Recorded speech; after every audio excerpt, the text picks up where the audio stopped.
যারা শহরে থাকেন কিন্তু গ্রামকে অনেক ভালোবাসেন, তো চাইলেই আপনি আপনার শহরকেও গ্রামের মতো করে তুলতে পারেন, তবে ইচ্ছাটা শুধু প্রয়োজন। কুমড়ো খেয়ে কুমড়োর বীজই এখানে ফেলেছি, তো গাছ উঠেছে। ভাবলাম একে একটু যত্ন নেই, যত্ন নিলে রত্ন তো মেলেই, এটা আমরা সবাই জানি। আর তার জন্য কলা খেয়ে কলার খোসাগুলো আর ফেলে দেইনি, ভাবলাম সেটি দিয়ে একটা কিছু করি যেটা গাছের উপকারে আসবে। আসসালামু আলাইকুম, সুপর্ণা ফরাদ ব্লগসে আরেকটি নতুন ভিডিও দেখার জন্য সবাইকে স্বাগত জানাচ্ছি। কলার খোসাটা একটি বক্সে কেটে নিয়েছি, আর এখন ডাল রান্না করব, সেজন্য ডালের পানিটা আর ফেলে দেব না, ভালো করে কষলিয়ে এই পানিটা আমি কলার খোসায় দিয়ে দিচ্ছি।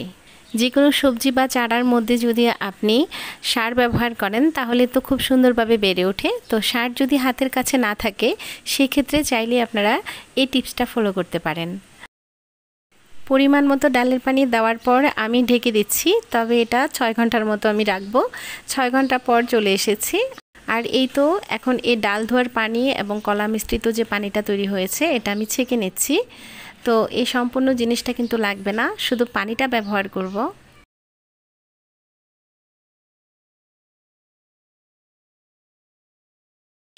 হালকা রোদ ছায়ার মাঝামাঝিতে এই চারাগুলো খুব সুন্দর বেড়ে ওঠে।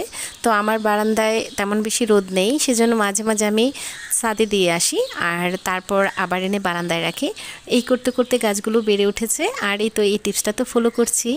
দেখুন আমার চারা গাছগুলো মাশাআল্লাহ অনেকটাই কিন্তু বড় হয়েছে। 15 দিন পর দেখুন গাছটা কতটা বেড়ে উঠেছে। এই তো কুমড়োর যে শাকগুলো আছে সেগুলো কিন্তু অনেক সুন্দর হয়েছে।